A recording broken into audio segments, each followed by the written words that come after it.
Querido Pai, te queremos agradecer. Temos uma pequena pausa. Estamos agora prontos para continuar.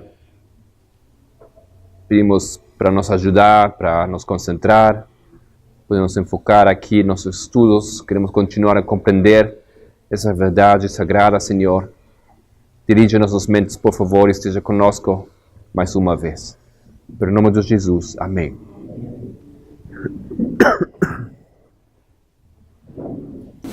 Bom, queridos irmãos, estamos estudando a predição antes de meia-noite. O que aconteceu até agora somente foi...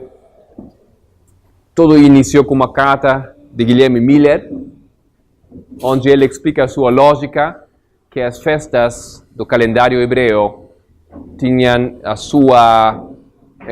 o seu cumprimento profético na vida de Cristo, pelo menos as festas sagradas da primavera.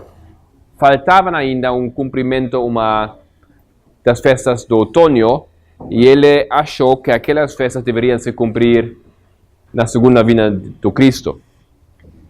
O Samuel Snow, em uma carta a Sazat, ele continua, toma essa ideia, mas ele explica que a vinda de Cristo não poderia ser 43, nem em abril 44, mas deveria ser mais tarde, no outono do 44. Ele descreve isso, explica isso à base dessas profecias, uma análise dessas profecias, ao irmão Sadat.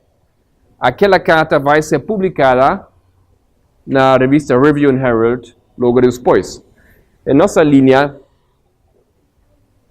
ou na linha dos 7 trovões, a partida desta carta, da lógica do Miller, seria o tempo do fim. A compreensão do Snow, como dizemos, incremento em conhecimento ou aumento de... O aumento de conhecimento. E depois, aqui no 3 de abril, a formalização, ou seja, a mensagem é escrito e publicado para todo mundo poder ver e estudar isso. Continuamos com nosso texto na página 28. Chega o primeiro desapontamento. 28, o primeiro texto, Spirit of Prophecy,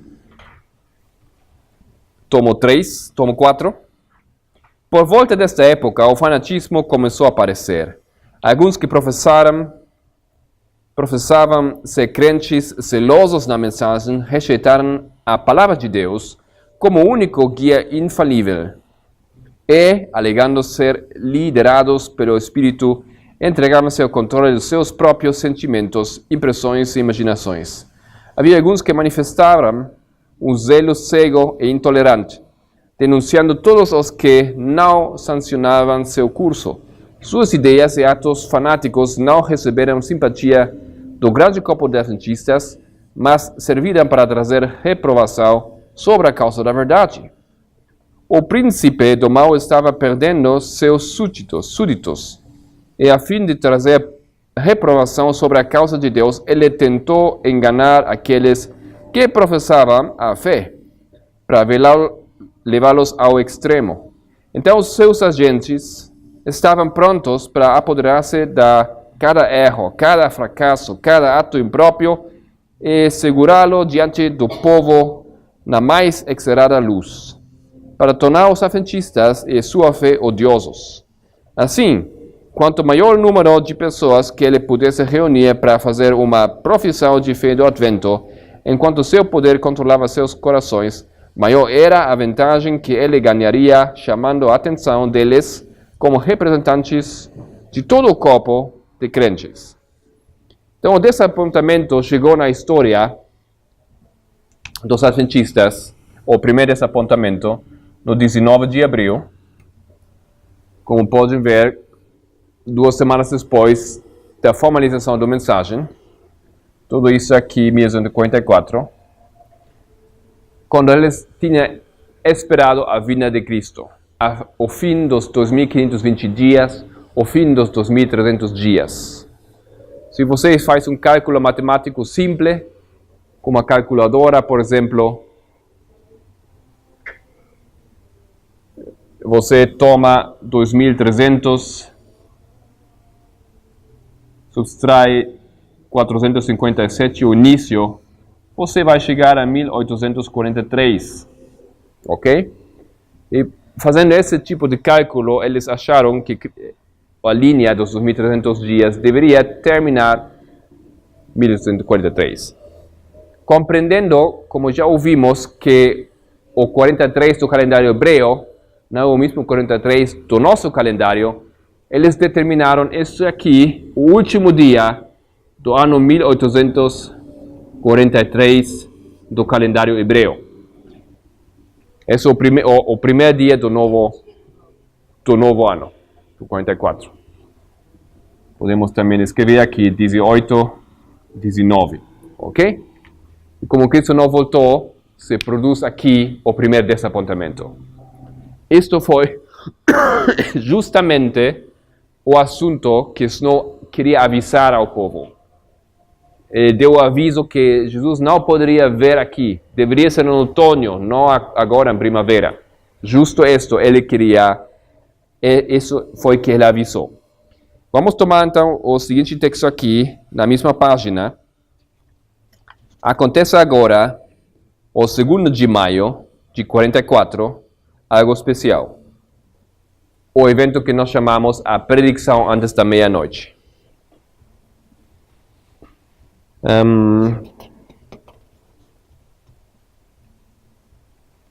Ok. Eu acho que seria bom se vocês tomam o tempo de ler esses textos. Agora de ler tudo, talvez isso é um pouco muito. E para compreender a lógica dele, não precisa ler às vezes 2, 3 vezes para capturar bem o que ele queria dizer. Mas no seguinte texto, na página 29, novamente temos aqui o análise, o resumo do irmão Darmstadt, e ele descreve o que acontece. Depois de alguns meses, após o primeiro desapontamento, uma definição de tempo exposta por Snow despertou a atenção de muitos mileritas.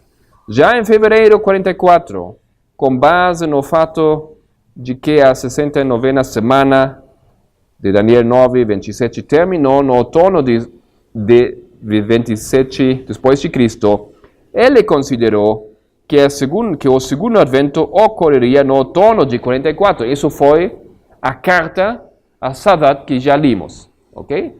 Em fevereiro ele já considerou isso. Em maio de 1844, Snow calculou o fim dos 2.300 dias no outono de 1844 por causa da sua opinião de que a crucifixão ocorreu em meados da 70ª semana, na primavera de 31 depois de Cristo, e de que a 70ª semana terminou no outono de 34 depois de Cristo. Ok. Então isso é que acontece logo no 2º de maio.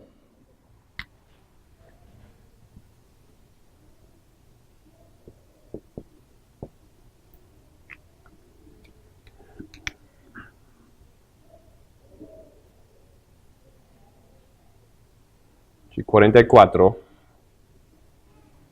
Ele novamente publica em uma revista, nome da revista Clamor da Meia-Noite, uma revista que ele mesmo publicou, aquela lógica. E ele, nesse caso, foi mais detalhado. Ele tinha argumentos mais precisos por que Cristo deveria voltar em outubro. Ok? Antes ele somente tinha falado, Cristo vai voltar outono. Mas agora ele compreende que ele tem que vir em outono, em outubro.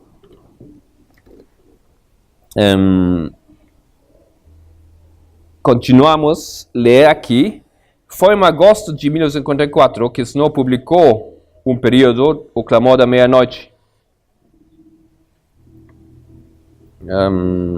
Agosto? Acho que já foi antes, mas ok. O clamor da meia-noite verdadeiro, para o propósito específico de proclamar esta mensagem. Na sua exposição, Snow assumiu que o começo dos 2.300 dias e das 70 semanas tinham de ser datados desde a promulgação e execução do decreto, Daniel 9:25, na Judeia, e não desde o momento em que o decreto foi emitido pela primeira vez.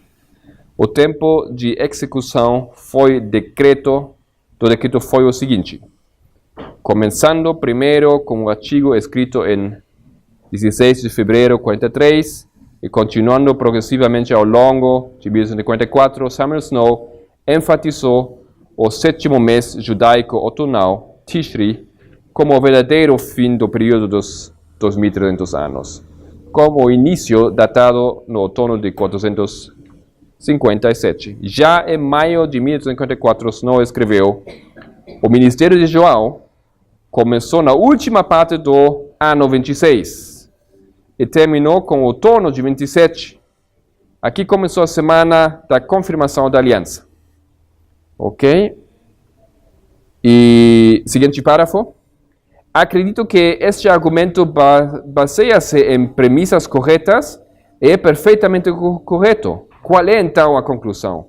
Deve certamente ser esta: que como as semanas 70 terminaram no outono de 34 depois de Cristo, a parte restante dos 2.300 dias, isto é, 1.810 dias, sendo acrescentado, nos leva ao outono de 1844.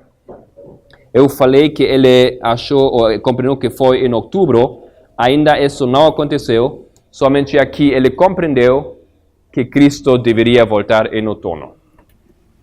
Esse detalhe, acho que todos nós compreendemos mais ou menos bem. Os mileritas compreenderam que o terceiro decreto foi dado 447 a.C. e que daria o início aos 2.300 dias. Mas se vocês leiam isso em Esdras, tem aqui um período longo entre o momento que o rei dá o decreto para Esdras e o momento quando ele chega a Jerusalém e o decreto tem efeito. Ok? E essa fase de vários meses, Snow compreende que foi quando eles chegaram em Jerusalém e quando o governo lá foi estabelecido, que isso dá início aos 2.300 dias. Especificamente isso foi em outono. Dá para demonstrar isso. E dessa maneira, aqueles 2.300 dias tinham que acabar em algum momento em outono de 1954. Essas coisas para nós são, o adventismo já compreende bem, já compreendeu bem, mas somente com o que estamos dizendo aqui, quando, de que maneira essas coisas foram descobertas. E foi essa lógica de eventos, depois do desapontamento, que ele novamente escreve, e ele declara por que o desapontamento aconteceu e por que Cristo não podia ter vindo nesse dia. Continuamos. Seguinte texto. Talvez mais uma coisa aqui que vocês podem ler também no resumo. A predicação antes da meia-noite tem características. A predicação que ele dá, falamos isso ao início, tem que ver com a lógica de Miller. A lógica de Miller foi o análise do Daniel 8:14. Ok?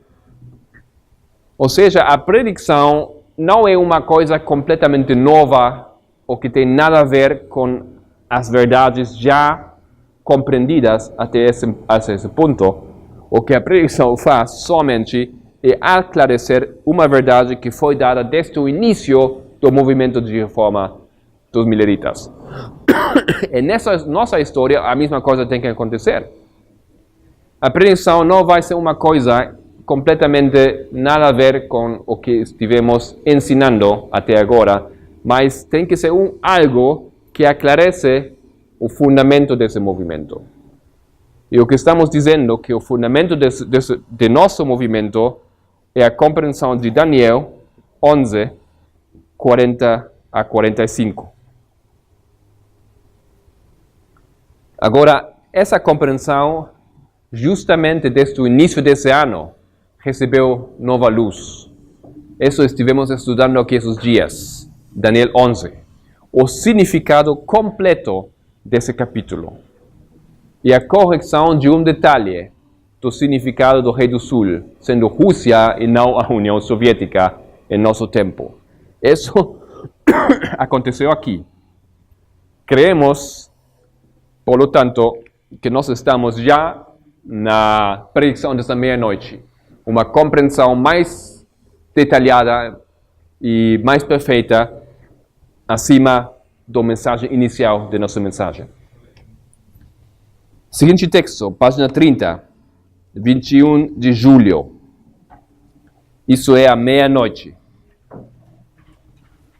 Você diz que Daniel 11, a questão de entender ele todo foi em 2017 e que seria a predição. Sim.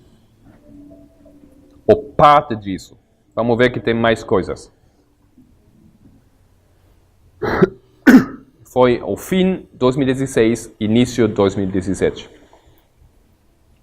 Ponto número 5, 21 de julho, meia-noite. E tardando o esposo, tosquenejaram todas e adormeceram. Mas à meia-noite ouviu-se um clamor: aí vem o esposo, sai-lhe ao encontro. Então todos aqueles virgens se levantaram e prepararam as suas lâmpadas. No verão de 1954, período de tempo intermediário, o inglês fala midway, na metade do caminho, entre a época em que, a princípio, se supusera devessem terminar os 2300 dias, e outono do mesmo ano, até onde, segundo mais tarde se descobriu, deveriam eles chegar. A mensagem foi proclamada nos próprios termos das Escrituras: aí vem o esposo. Ok? Então, o que aconteceu foi que aqui, no 21 de julho, o movimento adventista experimenta a entrada na meia-noite. E o que Helena White está falando, ela chama esse momento o meio caminho, midway. O meio caminho entre esse momento aqui e este aqui. A fim dessa linha vai ser o 22 de outubro, 44. E o 21 de julho é exatamente a data no meio entre os dois eventos. Exatamente no meio. Então eles compreenderam que aqui eles entraram na noite. E nesse dia, o 21 de julho, eles estavam na metade do caminho até a vinda de Jesus, na meia-noite. Por isso é chamado meia-noite. E o que aconteceu nesse dia? No tabernáculo do Boston, Samuel Snow prega essa mensagem a uma multidão. Ele prega a lógica, porque Cristo vai vir aqui em outubro. Ele escreveu aqui ao seu amigo, foi publicado, ele escreve novamente uma revista, mas aqui agora ele fala em público para o movimento adventista. No 21 de julho, em Boston, nos Estados Unidos, ele prega a mensagem da meia-noite. Porque Cristo não poderia ter vindo aqui e vai vir em outubro de 44. Vamos ler o testemunho, acho que de Bates, de Josué Bates, o seguinte último texto aqui na página 30. Mas à meia-noite ouviu-se um clamor, aí vem o esposo, sai-lhe ao encontro. Então todas aquelas virgens se levantaram e preparam as suas lâmpadas. Já mostramos que o tempo de descanso para o noivo, pelos períodos proféticos, era de 6 meses, começando no dia 19 de abril até 22 de outubro, 44. À meia-noite deste tempo, sombrio e estúpido, seria de cerca de 20 de julho. Aqui nesse texto, José Bates mais ou menos lembra, cerca de, ele não lembrou exato, foi no 21 de julho, na verdade. Samuel Snow deu o verdadeiro grito da meia-noite no tabernáculo de Boston deste tempo, e foi recebido pelas virgens em uma luz diferente do que antes. Diz que estava tentando fazer as pessoas acreditarem nisso antes, mas sem efeito, porque generalmente se acreditava como nos ensinaram a partir de 1840, que o clamor da meia-noite abraçou todo o assunto, mesmo começando de volta a Revolução Francesa. E alguns acreditaram que tinha começado no dia do apóstolo, mas agora começou a se mover com rápido progresso. Deus estava dando a luz pelo seu Espírito. Lembro-me bem de alguns com quem conversei, que relataram a maravilhosa maneira em que foram levados a examinar este assunto antes que eles o ouvissem. Ok, isso é o momento que chamamos o clamor da meia-noite. Vocês já sabem que também, nessas linhas, tem datas correspondentes do calendário hebreu. Já colocamos uma data lá. O 22 de outubro foi o 10º dia do 7º mês. Clamor da meia-noite foi o 5º dia de 1º mês. O desapontamento foi o 1º dia do 1º mês no calendário hebreu. E a meia-noite foi o 5º dia do 4º mês. Correto? Não. Primeiro, clamor da meia-noite, primeiro dia, clamor da meia-noite, primeiro. Uma vez. Isso. Alguma coisa aqui estranha. Então, isso aqui, o 5º dia de 4º mês. Todas essas datas aparecem no livro de Esdras. Ok? Compreendendo a história de Esdras 7 e 9, vocês compreendem essas datas e podem fazer a transferência à história mileirista. Mas essa data não aparece no livro de Esdras. Somente uma vez na Bíblia aparece, e isso é no livro de Ezequiel. Abram comigo, por favor, o livro de Ezequiel. No primeiro capítulo.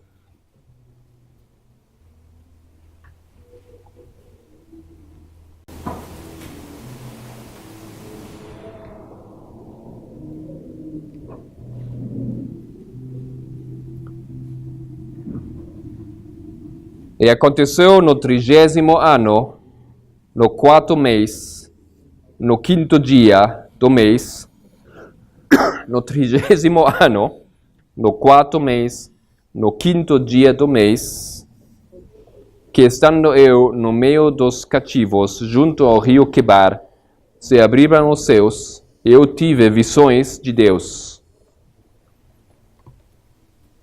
A palavra aqui, visão, em hebreu é mará. Então ele teve uma visão específica, ele compreendeu, tem basicamente uma compreensão em relação à obra de Cristo nessa história aqui. E isso foi o que aconteceu aqui com Snow. Snow compreendeu a obra de Cristo para essa data. E ele anunciou esse evento nesse dia. O dia perfeito, o dia paralelo àquela história bíblica. ele tinha aqui a visão Mará nesse dia. Exatamente. E, bom, isso é um tema à parte, mas vocês já ouviram o Guilherme falar que a compreensão de Esdras 7:9 simplesmente virou muitas coisas em nosso movimento. Compreendemos muitas coisas de uma maneira bem mais profunda e bem mais ampla. Isso é o que acontece aqui. Somente para lembrar alguns detalhes. Vamos a continuar com nosso texto. Isso foi o clamor da meia-noite. E nós estamos fazendo uma diferença entre o clamor da meia-noite e a meia-noite. Isso foi a meia-noite. A mensagem é o mesmo nos dois eventos. Foram dois eventos separados. A mesma mensagem, mas o resultado foi diferente. Em Boston, como já lemos, o resultado não foi muito impactante. Ouviram, gostaram, foram a casa. Não aconteceu nada depois de ouvir isso. Começaram a estudar, começaram a falar sobre essa nova ideia ou teoria do Snow. Ele já tinha procurado de dar essa mensagem ao povo, mas não chegou ao coração. Aqui eles ouvem, mas não acontece muito. Vamos ler o seguinte texto aqui, ponto número 6, o clamor, ou a reunião de Campal de Exeter. A mensagem começou a despertar alguns à meia-noite, mas não teve seu efeito projetado em muitos dos mileritas naquela época. Providencialmente foi repetido na reunião Campal de Exeter em 15 de agosto. A partir daqui, a mensagem do clamor da meia-noite se espalhou como um incêndio. Esta foi a mensagem de Snow, e o sétimo movimento, cujo chamado despertou as virgens adormecidas. Então, este dia, o 15 de agosto, a mensagem do Snow, simplesmente uma repetição da mesma mensagem aqui. O mesmo sermão, as mesmas palavras, ele repetiu um outro evento, o Campal do Exeter. Mas essa vez, a mensagem realmente despertou os irmãos. Eles acordaram. E não somente acordaram, eles tomaram a mensagem do Snow e eles clamaram a mensagem para todo mundo. A história fala de uns irmãos, uns marinheiros que foram para Chile.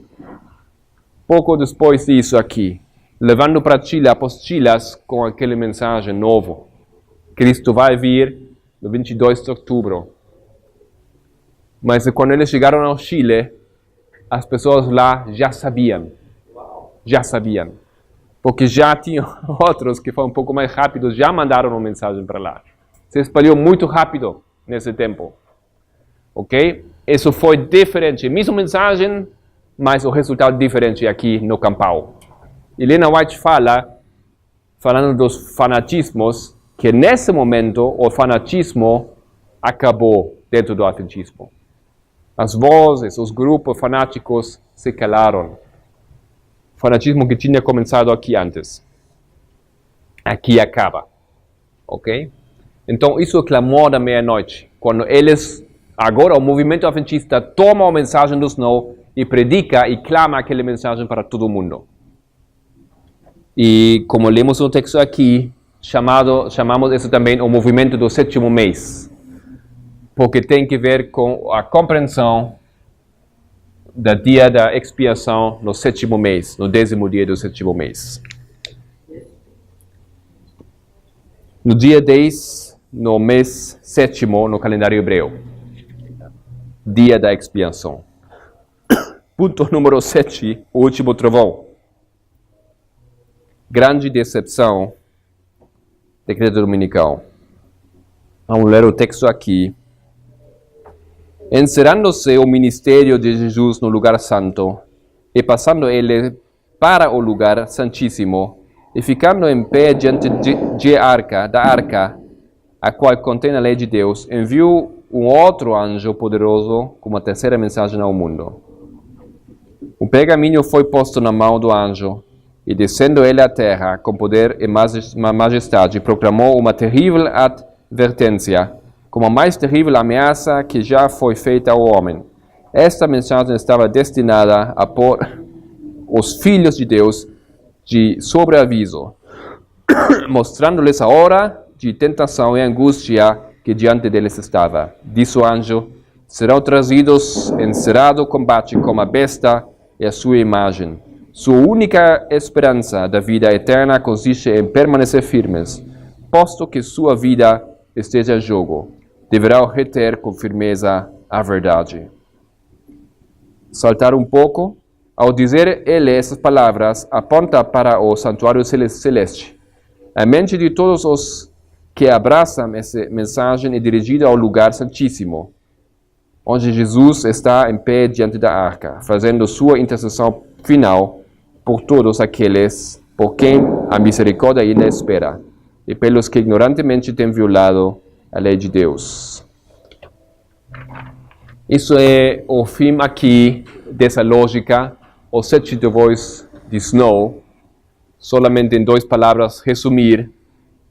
Tudo começa com a lógica de Miller, depois a elaboração de Snow, acima da lógica de Miller, com uma conclusão um pouco diferente e mais exata, corrigindo o erro, pequeno erro de Miller, declarando uma data exata para a vinda de Jesus. E tem aqui, nessa linha, vários eventos bem conhecidos, mas achamos que no 2 de maio de 44, ele somente antes da meia-noite, pouco antes da meia-noite, 20 dias, não, pouco mais, pouco antes da meia-noite, ele descobre e ele proclama o que vai acontecer pronto. Ok? Então o Senhor trabalhou mediante ele, avisando ao povo o que iria acontecer. Isso é a base para nosso estudo. Agora vamos a descobrir que aquela lógica de um evento que acontece, que proclama, que prediz a meia-noite, acontece em vários lugares na Bíblia. Quero convidar vocês para continuar aqui, em nosso texto, na seguinte página 33. Tem uma série de estruturas que nos ajudam a compreender aquela lógica. Isso aqui são várias histórias que eu chamo a estrutura de 30 anos. Esses 30 anos são os 30 anos da vida de Cristo.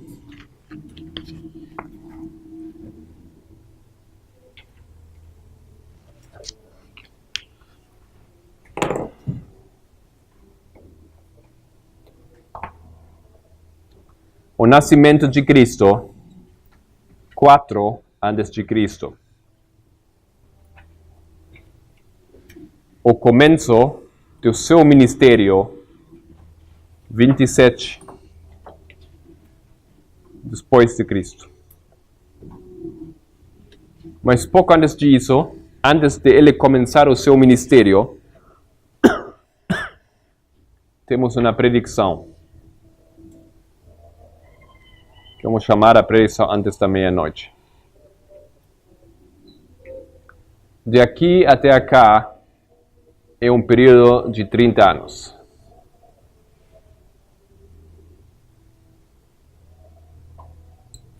Também conhecemos isso como a preparação de Cristo antes de iniciar o seu ministério.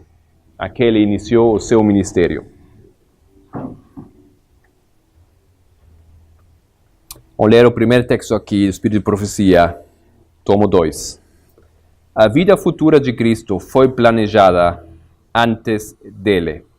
Seu poder divino tinha sido ocultado.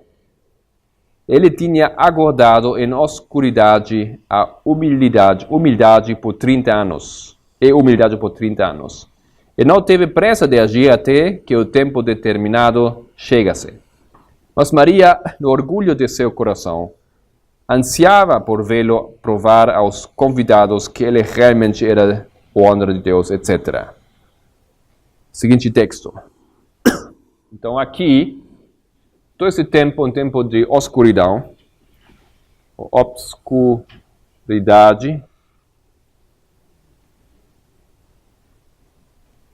Seguinte texto. Jesus tinha 30 anos antes de entrar em seu ministério público. O período de sua infância e juventude foi de uma obscuridade comparativa, mas de maior importância.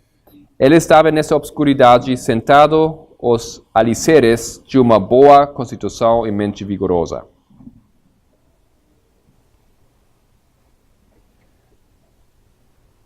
Isto aqui é um símbolo da meia-noite. O momento quando Cristo começou o seu ministério, no ano 27, é um símbolo da meia-noite. Por quê? Vocês lembram Ezequiel 1:1? Vocês lembram isso? O 5º dia do 4º mês. Mas falava mais uma coisa aqui. E aconteceu no 30º ano, no 4º mês, no 5º dia do mês, que estando eu no meio dos cativos, junto ao rio Quebar, se abriram os céus. Quando foi? No ano 30. No 30º ano, ele tinha experiência do 5º dia de 4º mês. Ok? Por isso, os 30 anos nos levam à experiência da meia-noite. Ok? É simples, não? 30 anos, 5º dia de 4º mês, e meia-noite. Por que isso meia-noite? Porque sabemos isso de essa história. Aquela história nos dá a informação que o 5º dia de 4º mês é meia-noite. Aquela história de Ezequiel nos dá a informação que são 30 anos. E o 5º dia de 4º mês. Combinando as duas histórias, compreendemos que isso aqui é o símbolo da meia-noite. Podemos ler Mateus, agora, Mateus 3, versículo 1. Aqui vai falar da história de João, o Batista. Mateus, capítulo 3.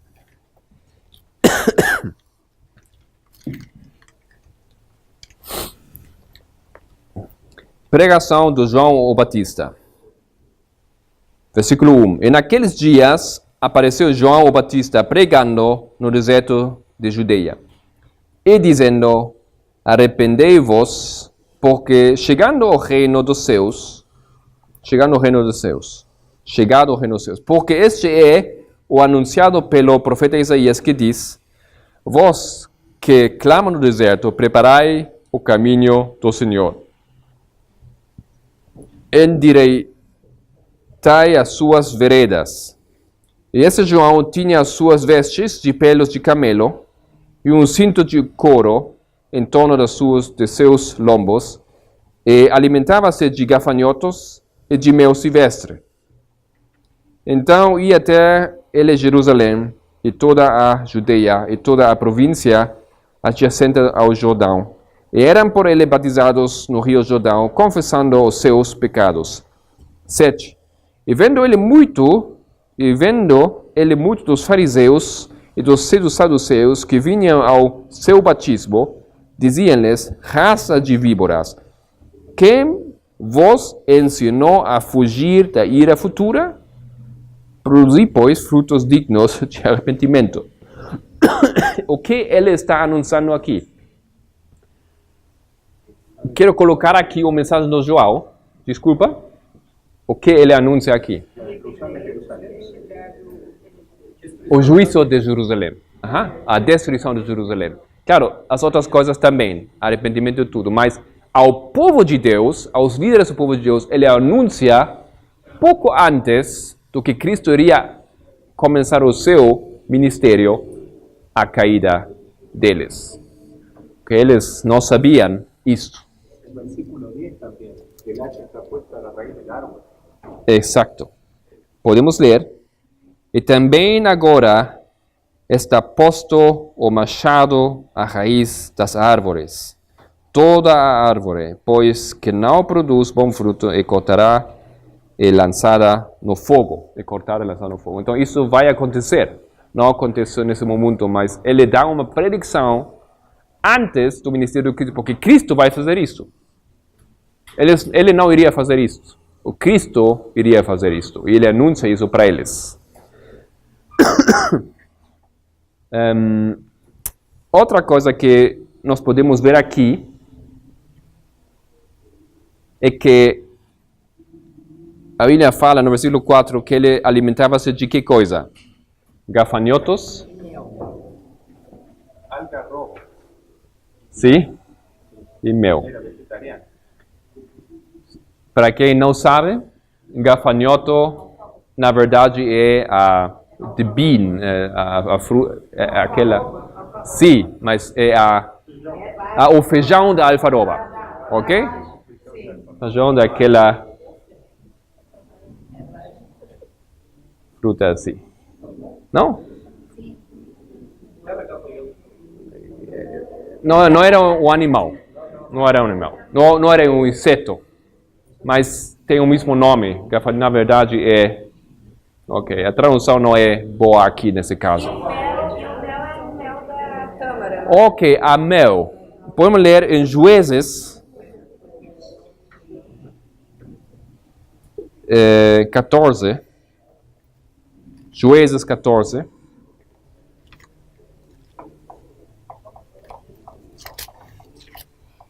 Os juízes, desculpam. Juízes 14. Versículo 8.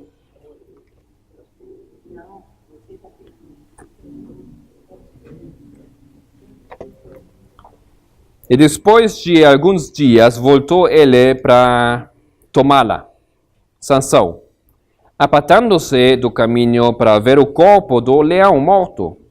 Eis que nele havia um exame de abelhas com mel. E tomou-o nas suas mãos, e foi andando e comendo dele. E foi a seu pai e a sua mãe, e deu-lhes do mel, e comeram.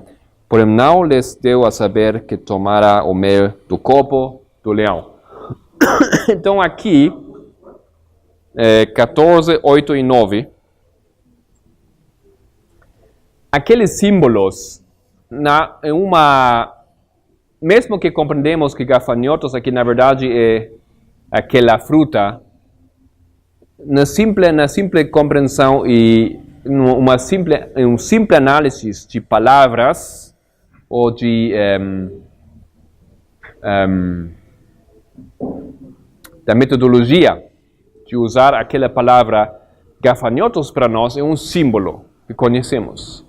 É o símbolo de quê? De Islã. Ok? E a mel, aqui, nesse caso, nessa história, tem várias simbologias, mas aqui, a mel é o símbolo de Babilônia, do leão. Leão, um símbolo de Babilônia. Querendo dizer que a pregação desta meia-noite tem que ver com esses dois temas, queridos irmãos. Tem que ver com o tema do Islã e tem que ver também com aquele segundo mensagem angelical de sair da Babilônia. Ok?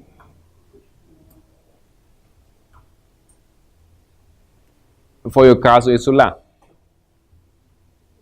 E acho que podemos fazer essa conclusão para nosso tempo.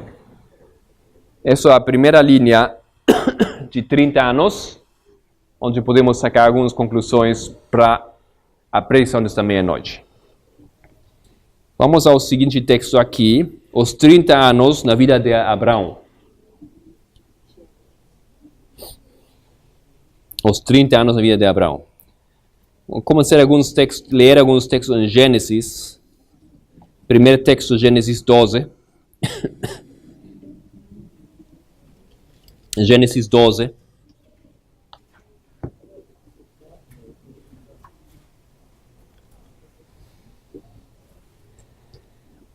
Versículo 1. Ou simplesmente... Ok. Versículo 1. Ora, o Senhor disse a Abraão: sai-te da tua terra, da tua parentela e da casa de teu pai para a terra que eu te mostrarei. E faz-te uma grande nação, e abençoar-te-ei, e engrandecerei o teu nome. E tu serás uma benção. E aborrecerei os que te aborrecerem, e amaldiçoarei os que te amaldiçoarem. Um pouco difícil para mim.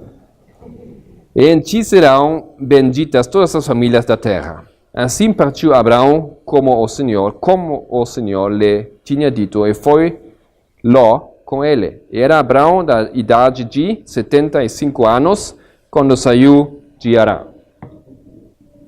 Então vamos colocar aqui isto.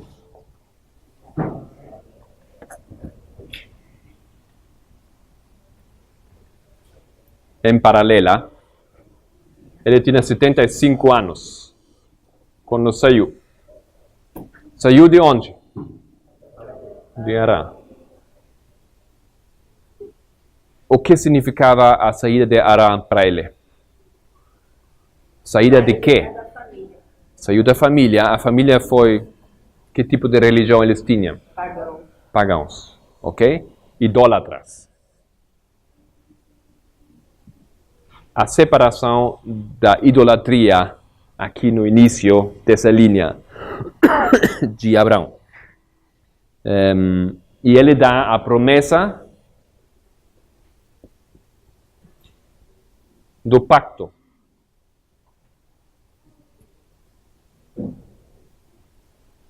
Estou dizendo que isso aqui é paralela a 11 de setembro. Sempre essa linha é uma paralela a 11 de setembro.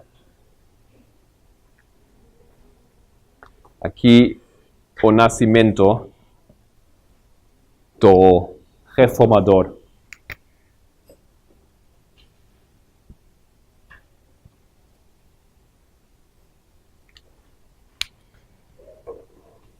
O seguinte texto, Gênesis 15. Vamos ler só algumas coisas. Versículo 4. Eis que veio a palavra do Senhor a ele dizendo, este não será o teu herdeiro, mas aquele que de tuas estranhas sair, este será o teu herdeiro. Em versículo 13 fala, então disse Abraão, saibas de certo que peregrina será a tua descendência em terra alheia, e será reduzida à escravidão, e será afligida por 400 anos. Uma profecia ainda não se vai cumprir, mas ele já recebe aquela profecia que vai cumprir-se na sua descendência.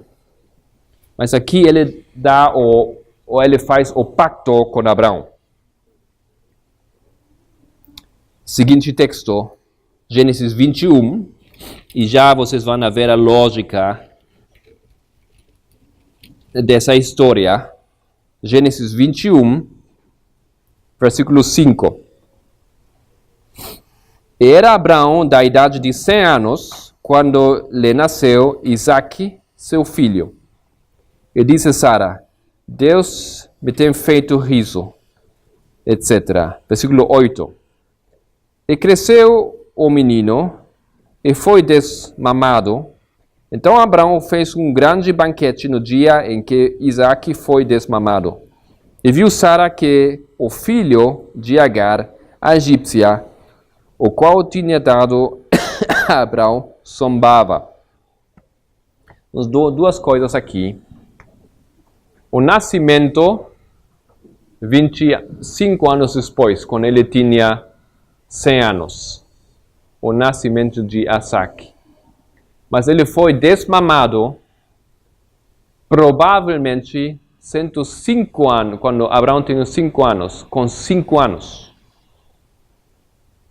Temos aqui um período de 25 anos e 5 anos. Talvez vocês acham que desmamar um menino com 5 anos é muito tempo.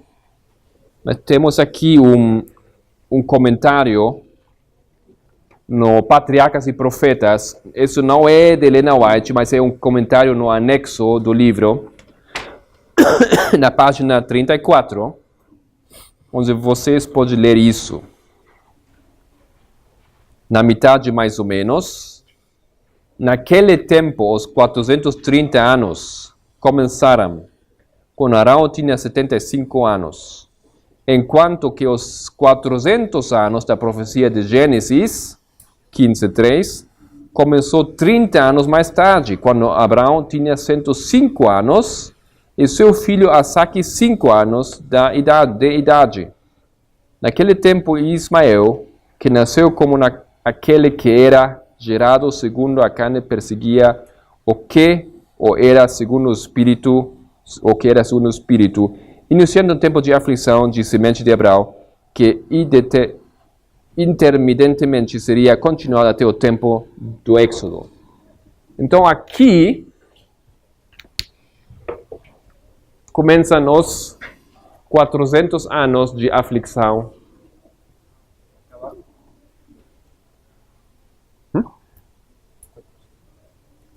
Sim, aqui. Aqui começam os 430 anos.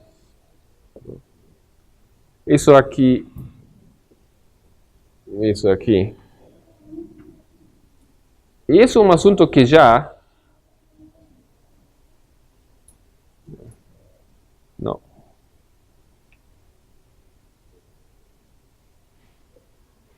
Algo assim. A perseguição do povo de Deus começa nesse momento.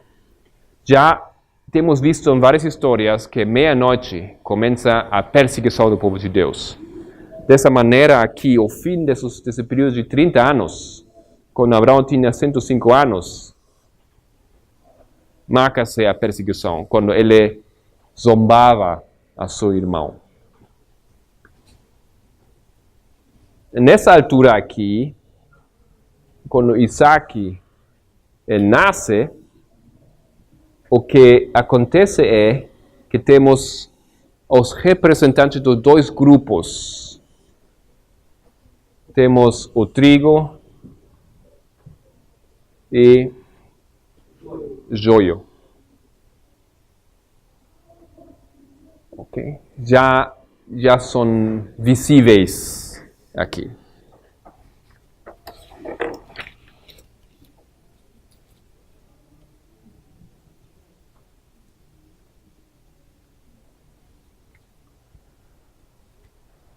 Compreendemos? A história de Abraão é uma história onde ele sai com 75 anos. 30 anos depois, começa a perseguição do povo de Deus. A perseguição é um símbolo da meia-noite. Dessa maneira, aquela história é uma paralela a essa história aqui. Fazendo outra ênfase que na história de Cristo, mas é uma paralela. E pouco tempo antes da perseguição, o motivo da perseguição aparece. E a promessa se cumpre. Isto não é uma predição desse evento, mas é um evento que acontece antes da meia-noite. Ok? O que eu quero fazer aqui, aclarar o que significa a predição antes da meia-noite. Não é simplesmente uma predição. É algo que acontece, um evento na linha do povo de Deus. Na predição acontecem várias coisas. Acontece uma predição, é somente um termo que temos dado a isso. Outras coisas acontecem, também é algo assim como um evento. Aqui também é visível a separação em dois grupos, porque nessa história nasce o verdadeiro herdeiro. E dá a separação entre Isaque e Ismael, ok? Mas 5 anos depois, começa, na verdade, a perseguição do povo de Deus.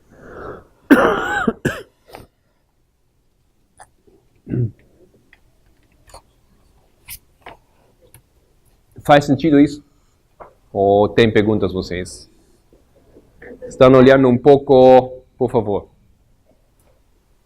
O que eu estou querendo, não sei, por que você colocou 1989, 92, 96, 2000, meia-noite, ali? Qual é a relação? Onde que fecha conosco? E isso aqui, quer dizer, eu estou querendo saber o fim, né? Ok. Isto aqui é cronologia. eventos cronológicos. Yeah? Mas no nosso tempo já aconteceu, a meia-noite ainda não aconteceu, nem o clamor da meia-noite, né? Só está definido até 2001. Meia-noite não aconteceu. Sim. Clamor da predicção já começou. Já Qual começou. seria pra nós? A predicção em base do Daniel 11. Tá. Ok, falamos isso exatamente, graças, Gustavo, que meia-noite vai se cumprir Daniel 11:11.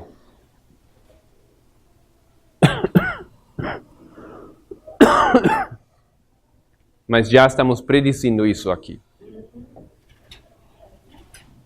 Com essa lógica lá, dos 30 anos, eu não quero fazer uma aplicação de 30 anos na nossa história. Isso não é o que eu quero fazer. Somente quero demonstrar em diferentes histórias que tem uma estrutura onde você pode marcar meia-noite e pode marcar 11 de setembro. Antes da meia-noite acontece algo, alguma coisa. Ok? Aqui uma predição. Aqui nessa história a divisão em dois grupos, aparecem os dois grupos. Agora já deve, por enquanto, em nossa geração já deveria ser possível de ver dois grupos. Entendi. Não, isso é um problema para alguns em nosso movimento. Eles perguntam, você não deveria ter a capacidade de distinguir entre o trigo e o joio? Porque para fazer isso, você tem que ter a capacidade. Nós não somos perfeitos ainda. Ou você conhece alguém que é perfeito? Você é perfeito? Não. Então isso é o que estão dizendo. Então se você não é perfeito, se ninguém é perfeito, como ele pode distinguir entre aqueles que são perfeitos? Não é possível. E aqueles que não são. Eu, que não sou perfeito, somente posso conhecer, reconhecer aqueles que são como eu, não perfeitos. Então, isso é uma coisa que está acontecendo agora. Alguns estão dizendo isso, mas a parábola diz que os servos do Senhor, eles queriam sacar o joio. Não? Eles foram para o mestre e falaram, podemos sacar o joio? E o mestre falou para ele, não. Mas isso também ensina que os servos do Senhor já sabiam distinguir. Eles já sabiam que era o joio e que era o trigo. Já podiam distinguir. Mesmo não deveriam fazer isso, ok? E aqui nessa linha, essa linha ensina que um momento antes da meia-noite, já antes da meia-noite, era visível na história de Abraão os dois grupos. Já era visível. Mesmo que o efeito somente iria vir aqui, na meia-noite. Aqui você pode dizer joio e trigo, mas aqui a divisão é clara, porque um grupo começa a perseguir. Um grupo torna-se em Judas. Ok?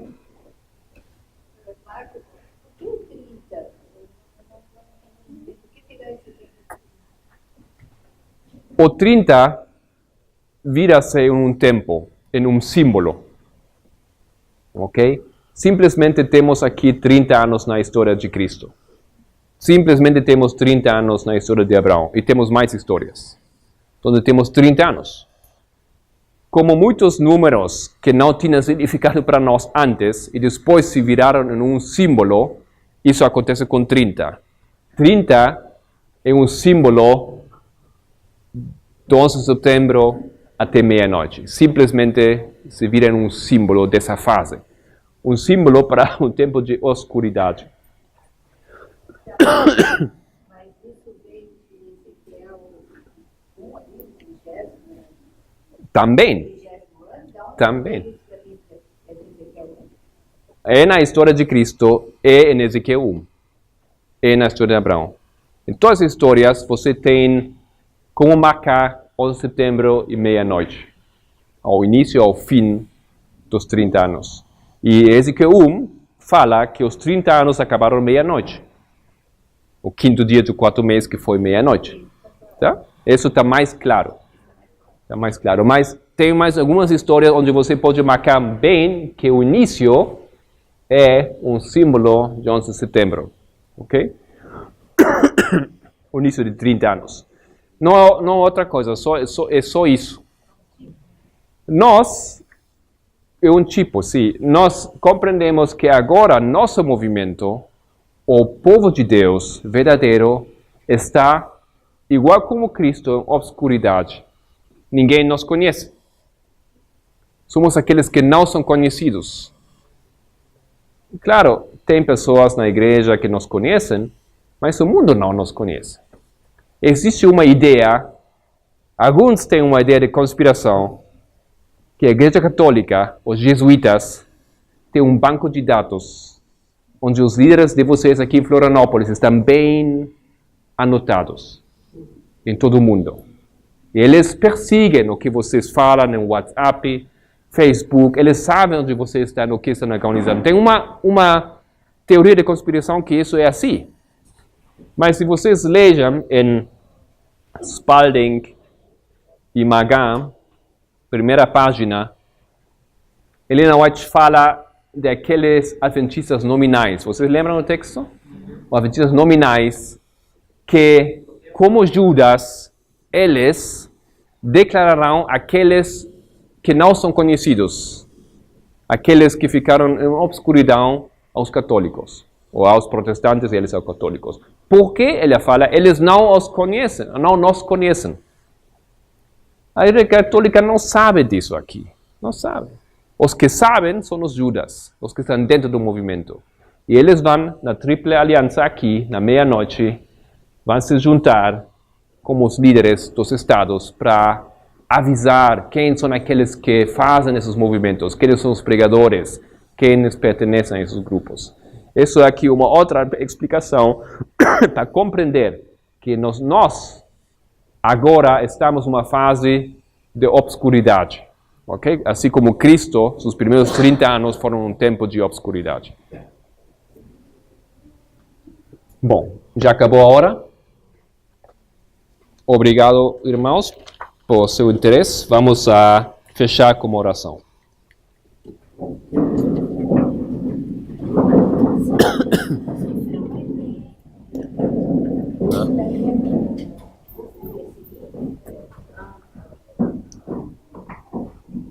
Querido Senhor, te agradecemos. Temos tempo para añadir mais um pouco aqui dessa lógica nesse estudo. Te agradecemos se permites que amanhã podemos continuar e concluir esse tema. São coisas novas, talvez. Precisamos que tu nos ajudes para compreender e também para que me das a minha capacidade de esclarecer e de explicar bem o significado desse assunto e desses estudos. Querido Senhor, queremos aprender de Ti. Sabemos que tem muita tarefa, muito trabalho que fazer. Por favor, tenha conosco paciência, dá-nos o tempo, mas ao mesmo tempo amonesta-nos para lembrar a tarefa que temos. Pelo nome de Jesus, amém.